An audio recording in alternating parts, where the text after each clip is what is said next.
ये गांधी की कर्मभूमि है, साथ साथ ये जनसुराज की जन्मभूमि भी है। ये जनसुराज का पूरा अभियान इसी चंपारण के पवित्र भूमि से भितिहरवा से आज से 3.5 साल पहले शुरू हुआ था और इस संकल्प के साथ शुरू हुआ था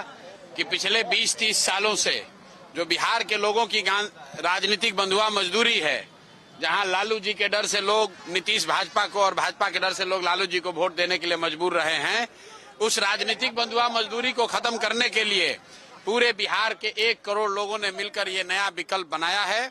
ऐसा विकल्प जहां आपके बच्चों की चिंता हो, आपके बच्चों के लिए पढ़ाई और रोजगार हो, और आज वही पौधा वट वृक्ष बनकर यहाँ पर एक विकल्प के सामने लोगों के सामने उपलब्ध है। अब लोगों को अगले 10 दिन 15 दिन के अंदर ये निर्णय लेना है कि क्या अभी की जो भ्रष्ट व्यवस्था है उसी को चलाना है,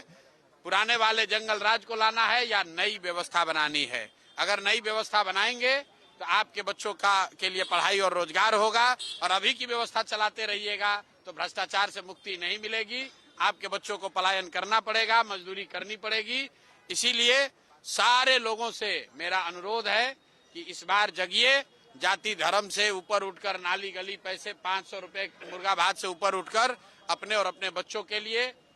बस्ता छाप पर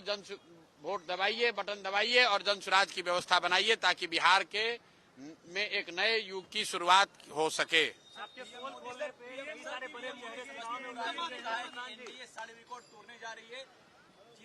बिल्कुल, पीएम मोदी आए हैं, उनको रिकॉर्ड तोड़ने के लिए कहना चाहिए कि इस बार रिकॉर्ड ऐसा टूट गया कि छठ में लाखों बच्चे बिहार के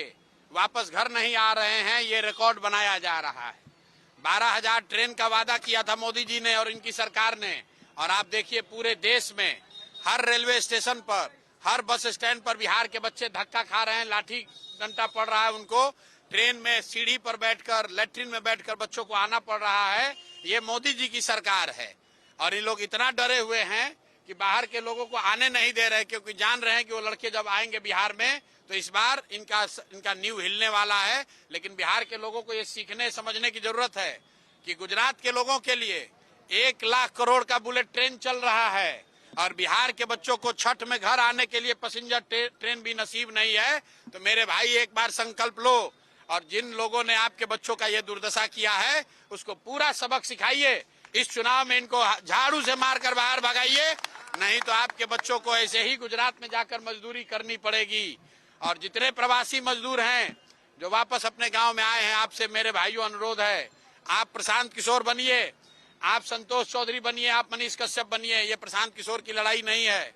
ये मनीष कश्यप की लड़ाई नहीं है, संतोष चौधरी की लड़ाई नहीं है। अगर आपको वापस जाकर फैक्ट्रियों में गुलामी नहीं करनी है, मजदूरी नहीं करनी है, तो अपने परिवार को, अपने पड़ोसी को, अपने गांव में सब लोगों को जगाइए और उनको ये सुनिश्चित कीजिए कि इस बार वोट सिर्फ और सिर्फ पलायन बंद करने के लिए पड़ना चाहिए, बिहार से बेरोजगारी खत्म होने के लिए पड़ना चाहिए।